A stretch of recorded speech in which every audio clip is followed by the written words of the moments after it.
નમસ્કાર મિત્રો, પ્રો ગુજરાતી ચેનલમાં તમારા બધાનું સ્વાગત કરું છું. Daily stock news. સ્ટોક માર્કેટમાં જે પણ મહત્ત્વપૂર્ણ ઘટનાઓ બની ગઈ છે એ બધાનું આપણે ડિસ્કસ કરીશું. વિડીયો સ્ટાર્ટ કરીએ એ પહેલાં જે લોકો નવા છે એ લોકોને સબસ્ક્રાઈબ કરવા વિનંતી. વેદાંતા આ શેર હમણાં ઘણા સમયથી ચર્ચામાં રહ્યું છે. કાલની વાત કરીએ તો આ શેર લગભગ 1.12% જેટલો ડાઉન રહ્યો હતો. ડિટેલમાં ડિસ્કસ કરીએ તો દરેક વેદાંતા શેર હોલ્ડરને એક વેદાંતા શેર માટે 5 નવી કંપનીના એક શેર આપવામાં આવશે. ડીમર્જરની અહીં વાત છે. હાઈ ડેપ વેદાંતાના વેલ્યુએશનને ડાઉન કરે છે. જો કંપની દેવું ઘટાડે તો વેલ્યુએશન સુધરી શકે. એલ્યુમિનિયમ અને પાવર સેગમેન્ટમાં વેલ્યુ અનલોકિંગ શક્ય છે. એટલે 5 જે કંપની છે એમાંથી આ જે એલ્યુમિનિયમ અને પાવર સેગમેન્ટની કંપની છે એમાં વેલ્યુએશનનો પ્રોબ્લેમ નથી. સરકારે વેદાંતાના ડિમર્જન સામે 4 મહત્વપૂર્ણ પ્રશ્ન ઉઠાવ્યા છે, એટલે કોમ્પ્લિકેશનમાં છે અત્યારે. કઈ 4 વાતો છે? પહેલી, માલ્કો કંપનીની નબળી સ્થિતિ. વેદાંતાના ડીમર્જર પછી માલ્કો નામની કંપની અલગ થશે અને માલ્કો પાસે પૈસા ઓછા છે અને તે બંધ થવાની શક્યતા છે. આ સરકારનું તારણ છે. સરકારના 16,000 કરોડના દાવા છે. માલ્કો પાસે પૂરતા એસેટ્સ નથી. સરકારને શંકા છે કે વેદાંતા ડીમર્જનના બહાને આ દાવા ટાળવા માંગે છે. બીજો જે પ્રશ્ન સરકારે ઊભો કર્યો છે એ છે ખોટી રીતે ગવર્મેન્ટ એસેટ્સ બતાવ્યા છે. ડિટેલમાં જોઈએ તો વેદાંતાએ હાઇડ્રોકાર્બન બ્લોક કે જે સરકારી માલિકીના હતા એને પોતાની માલિકી તરીકે બતાવ્યા અને તેના આધાર પર લોન લીધેલી છે. સરકાર કહે છે કે આ ગવર્મેન્ટની મંજૂરી વગર થયું છે, જે ગંભીર બાબત છે. ત્રીજો જે પ્રશ્ન છે, પૂરતી માહિતી નથી આપી વેદાંતાએ. વેદાંતા સામે 5,900 કરોડનો વિવાદ ચાલી રહ્યો છે. આ દાવા સ્કીમમાં ક્યાંય લખ્યા નથી, એટલે ડીમર્જરની જે પણ પ્રોસિજર છે એમાં આ વાતનું ક્યાંય ઉલ્લેખ કરેલ નથી. ચોથો મહત્વપૂર્ણ જે પ્રશ્ન છે એ છે સેબીના ડિસ્ક્લોઝરના નિયમોનું ઉલ્લંઘન થયું છે. એમાં સરકાર કહે છે કે વેદાંતાએ બજારના નિયમોનું પાલન કર્યું નથી. સેબી પણ આ મામલે તપાસ કરી શકે છે. આગામી સુનાવણી 8 ઓક્ટોબરે થવાની છે અને તે દિવસે જ નક્કી થશે કે ડીમર્જર થશે કે નહીં. ડીમર્જર મહત્વનું છે પણ કેટલા કોમ્પ્લિકેશન છે જે આપણે જોઈ ગયા. એમસીએક્સ માટે સકારાત્મક સમાચાર આવ્યા છે. કેટલાક સેબીએ સૂચન કર્યા છે અને એના લીધે કાલે આ શેરમાં 3.75% ઉછાળો જોવા મળ્યો હતો.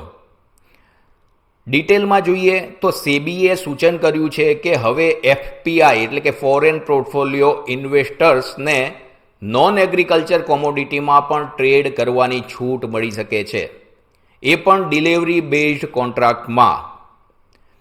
હાલની વાત કરીએ તો એફપીઆઈ એ માત્ર કેશ સેટલમેન્ટ કોન્ટ્રાક્ટમાં જ ટ્રેડ કરી શકે છે, એટલે કે તેઓ ક્રૂડ ઓઇલ અને નેચરલ ગેસ જેવા એનર્જી કોન્ટ્રાક્ટમાં જ ભાગ લે છે. જો સેબીના આ સૂચનને મંજૂરી આપવામાં આવે તો એફપીઆઈ હવે બુલિયન એટલે કે સોના ચાંદી અને મેટલ, કોપર, એલ્યુમિનિયમ જેવી ડિલિવરી કોન્ટ્રાક્ટમાં પણ ટ્રેડ કરી શકશે.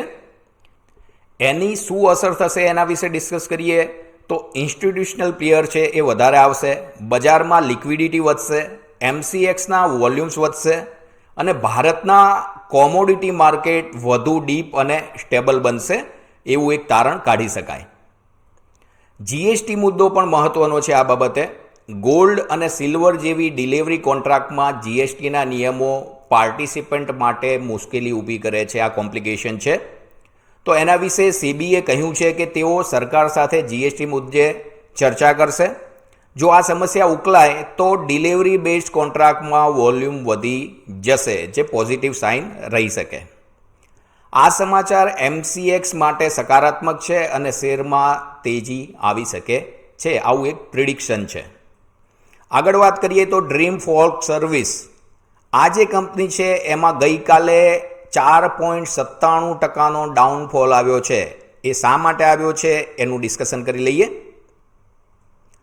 ડ્રીમ ફોર્ક એ 16 સપ્ટેમ્બર 2025થી ભારતના ડોમેસ્ટિક એરપોર્ટ લાઉન્જ સર્વિસ બંધ કરી દીધી છે. બિઝનેસ બ્રેકઅપની જો વાત કરીએ કંપનીનું, તો કુલ રેવન્યુના 93% લાઉન્જ સર્વિસમાંથી આવે છે, જેમાંથી 77% ડોમેસ્ટિક છે, 23% ઇન્ટરનેશનલ છે. હવે 76 ડોમેસ્ટિક લાઉન્જ છે એ બંધ થશે, 850થી વધારે ઇન્ટરનેશનલ લાઉન્જ છે એ ચાલુ રહેવાની છે, 14 રેલવે લાઉન્જ પણ ચાલુ રહેશે કે જેમાં 65% જેટલો ગ્રોથ અત્યારે હાલમાં જોવા મળી રહ્યો છે. કેમ બંધ કરાયું છે એનું કારણ જોઈએ તો અદાણી ગ્રુપ છે, ICICI bank, travel food service, આ બધી જ જે કંપની છે અથવા પાર્ટનર્સ છે એમણે પોતાના પાર્ટનર કરાર રદ કર્યા છે. આગળ કંપનીના ન્યૂઝ જોઈએ તો એલએનટીએ હૈદરાબાદ મેટ્રો રેલ પ્રોજેક્ટ છોડવા માટેની તૈયારી દેખાડી છે, ઓફિશિયલ એનાઉન્સમેન્ટ કહી શકાય. Hyderabad metro rail project L&T બહાર નીકળવા માંગે છે. એના રીઝન્સ જોઈ લઈએ. મુખ્ય કારણો એ છે કે 20,000 કરોડથી વધુનું રોકાણ થયું છે, છતાં પણ એલએનટીનું કહેવું છે કે વર્ષે 600થી 700 કરોડનું નુકસાન થાય છે. 13,000 કરોડનો જે લોનનો બોજો છે, જે એલએનટીએ લોન લીધી છે એની ઉપર એ 7.5% જેટલું વ્યાજ ભરે છે, જે એની બુક ઉપર એક પ્રકારનું ભારે બર્ડન છે અને નુકસાનમાં પરિણમે છે. ફેરની વાત કરીએ તો 20% વધારો કર્યો છે એમણે આ નુકસાન કવર કરવા માટે, પણ છતાં પણ નુકસાન કવર થયું નથી અને નફાકારકતા હાંસિલ થઈ શકી નથી, એટલે આ ડિસિઝન લેવા જઈ રહી છે. તેલંગાણા સરકાર તરફથી પૂરતો સહયોગ મળતો નથી. ફાઇનાન્શિયલ યર 24 અને 25માં 21% આવકમાં ઘટાડો થયો છે અને 13% નુકસાનમાં વધારો થયો છે. કંપની આશા રાખતી હોય છે કે ગ્રેજ્યુઅલી પ્રોફિટમાં આવીશું, પણ અહીં રિવર્સ છે. 21% આવક ઘટી છે, 13% નુકસાન વધ્યું છે. ફેઝ 2 એક્સપાન્શન માટે એલએનટી હવે પીપીપી મોડલ હેઠળ ભાગ લેવા ઈચ્છતી નથી. જીઆરએસસી માટે એક સારા સમાચાર છે. કાલની વાત કરીએ તો કાલે આ શેર 6.77% સાથે ઉછળ્યો હતો, ઉપર ગયો હતો. રક્ષણ મંત્રાલયે નવા નિયમો મંજૂર કર્યા. આથી ઇન્ડિયન નેવી અને કોસ્ટગાર્ડ માટે ખરીદીની પ્રક્રિયા વધુ ઝડપી અને સરળ બની છે. આ એનું એક કારણ છે. જીઆરએસસી જેવી કંપનીઓને વધુ ઓર્ડર મળવાની શક્યતા વધી છે. જીઆરએસસીને ઇન્ડિયન નેવીના મોટા પ્રોજેક્ટ માટે પસંદ કરવામાં આવ્યું છે. આ પ્રોજેક્ટનું મૂલ્ય 2.5 લાખ કરોડ છે, એટલે કે જીઆરએસસીને આગામી વર્ષોમાં મોટા ઓર્ડર મળવાની આશા વધી ગઈ છે. જીઆરએસસીએ નોર્વેની એક કંપની સાથે ભારતનું પહેલું પોલર રિસર્ચ વેસલ બનાવવાનું એમઓયુ સાઇન કર્યું છે, એટલે કે આંતરરાષ્ટ્રીય લેવલે પણ સ્ટેન્ડિંગ પોતાનું મજબૂત કર્યું છે. જીઆરએસસી 18 સપ્ટેમ્બરના રોજ ડિવિડન્ડ આપવાની છે. આથી શેરમાં ઇન્વેસ્ટરનો ઇન્ટરેસ્ટ વધ્યો છે. જિંદાલ સ્ટીલ એન્ડ પાવરની વાત કરીએ તો જિંદાલ સ્ટીલ એન્ડ પાવર ગઈકાલે 1.87% જેટલો ડાઉન ગયો હતો. ડિટેલમાં વાત કરીએ તો નવીન જિંદાલની એક ખાનગી કંપની કે જે જિંદાલ સ્ટીલ ઇન્ટરનેશનલ જેનું નામ છે, એણે યુરોપની એક સ્ટીલ પ્રોડક્શનવાળી કંપની ખરીદવા માટે રસ દેખાડ્યો છે. અને આ જે યુરોપની કંપની છે એ સ્ટીલ પ્રોડક્શનમાં કોલસા બેઝ ટેકનિક યુઝ કરે છે, કે જે હવે નિયમો અનુસાર ઇલેક્ટ્રિકમાં ફેરવવું જરૂરી છે, જેનો ખર્ચ નવીન જિંદાલની આ જે પ્રાઇવેટ કંપની છે, ખાનગી કંપની છે, એ ઉઠાવવાની છે. આ ડીલમાં ફેક્ટરી બંધ કરવી, એટલે કોલસાવાળી જે પણ ફેક્ટરી એ બંધ કરવી પડશે, નોકરીઓમાં ઘટાડો કરવો પડશે, ટેકનોલોજીમાં બદલાવ, આ બધા જ મુશ્કેલ પગલાં છે. અને એના કારણે જિંદાલ જે છે, નવીન જિંદાલની જે ખાનગી કંપની છે, એને મોટા પ્રમાણમાં ખર્ચ થશે. પરંતુ નવીન જિંદાલની આ જે ખાનગી કંપની છે એને બેનિફિટ શું થશે એ જોઈએ તો આ યુરોપની કંપની છે, કાર મેકિંગ સ્ટીલ માટે ખૂબ જ જાણીતી છે અને જિંદાલ માટે યુરોપમાં પોતાનું પ્રેઝન્સ વધારવા માટેનો આ બહુ જ સારો મોકો ગણી શકાય. આ જિંદાલ સ્ટીલ ઇન્ટરનેશનલની પ્રાઇવેટ હેલ્ડ ડીલ છે, એટલે કે એ લિસ્ટેડ કંપની નથી. અને લિસ્ટેડ કંપની જે પણ છે જેનું નામ જિંદાલ સ્ટીલ એન્ડ પાવર છે, એના ઉપર આની સીધી કોઈ પણ નાણાકીય અસર થવાની નથી. આ ડીલ રિસ્કી છે, પણ સાથે સાથે જિંદાલ ગ્રુપ માટે યુરોપમાં ઇન્ડસ્ટ્રીયલ પ્રેઝન્સ વધારવાનો બહુ મોટો મોકો છે. Jindal steel end power limited કે જે લિસ્ટેડ કંપની છે, આ ડીલમાં ફાઇનાન્શિયલી ઇન્વોલ્વ નથી, એટલે ડાયરેક્ટલી જે લિસ્ટેડ છે ઇન્ડિયન માર્કેટમાં એને ફાઇનાન્શિયલ ઇફેક્ટ થવાની નથી, પરંતુ પ્રમોટર લેવલે બોલ્ડ મૂવ હોવાથી શોર્ટ ટર્મ ઇન્વેસ્ટર સેન્ટિમેન્ટ અસરગ્રસ્ત થશે અને થયા છે. એક્સિસ સિક્યુરિટી કહે છે કે જિંદાલ સ્ટીલ એન્ડ પાવરની ફંડામેન્ટલ મજબૂત છે, એટલે કોઈ ચિંતા કરવા જેવી વાત લાગતી નથી. ABFRLની નવી બ્રાન્ડ ઓન્ડ, આદિત્ય બિરલાની જે ફેશન એન્ડ રિટેલની બ્રાન્ડ છે, ઓન્ડ બ્રાન્ડ એમણે લોન્ચ કરી છે.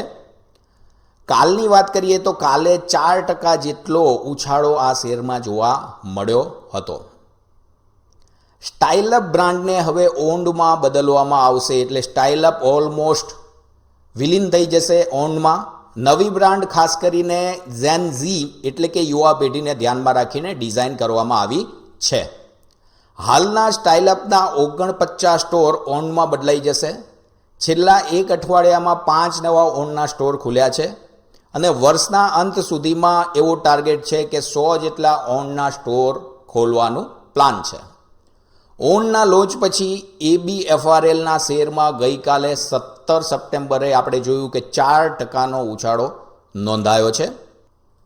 મોર્ગન સ્ટેનલીની વાત કરીએ તો એમણે પણ બ્રાન્ડ મેકઓવર માટે ઓપ્ટિમિસ્ટિક અભિપ્રાય આપ્યો છે. કેરળમાં ઘાતક રોગનો હુમલો થયો છે. મિત્રો, આપણે બધા જાણીએ છીએ કે કોરોના પછી કોઈ પણ મહામારી અથવા રોગ આવે છે એ આર્થિક પરિસ્થિતિને અસર કરતી હોય છે, એટલા માટે એની ઉપર નજર રાખવી ખૂબ જરૂરી છે. ડિટેલમાં વાત કરીએ તો કેરળમાં એમિબિક મેનિજો એન્સેફેલાઇટિસ, આ મેડિકલ નામ છે રોગનું, એનો ઘાતક હુમલો થયો છે. આ એક દુર્લભ પણ અત્યંત ઘાતક બ્રેઇન ઇન્ફેક્શન છે. આ અમીબા ગરમ, સ્થિર ફ્રેશ વોટર એટલે કે જળાશય, તળાવ, નદી, કૂવો અને અનટ્રીટેડ સ્વિમિંગ પુલમાં જોવા મળે છે. થાય છે કેવી રીતે? તો કે જ્યારે કોઈ વ્યક્તિ એ પાણીમાં તરવા અથવા સ્નાન કરવા માટે જાય છે અને એના નાકમાં પાણી જાય છે, ત્યારે આ અમીબા નાક મારફતે શરીરમાં પ્રવેશ કરે છે અને એ પછી મગજ સુધી પહોંચીને બ્રેઇન ટિશ્યુને નષ્ટ કરવાનું ચાલુ કરી દે છે. એટલે ગંભીર રોગ છે. પાણી પીવાથી રોગ ફેલાતો નથી, માત્ર નાક દ્વારા જ્યારે પાણી પ્રવેશે છે આ પ્રકારનું, ત્યારે આ રોગ ઇફેક્ટમાં આવે છે. કેરળમાં 2025માં એટલે કે અત્યાર સુધી 69 કન્ફર્મ કેસીસ મળ્યા છે, જેમાં 19નું મૃત્યુ થયેલ છે. એકવાર લક્ષણો શરૂ થાય પછી રોગ ઘણો ઝડપથી આગળ વધે છે અને ઘણીવાર મૃત્યુ 3 થી 7 દિવસમાં થઈ જાય છે.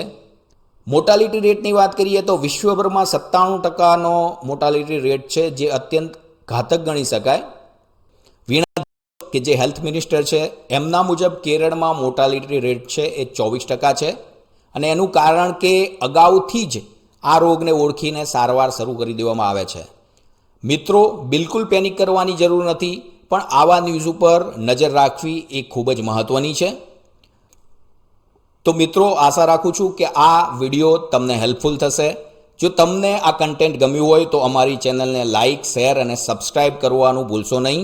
Thank you very much.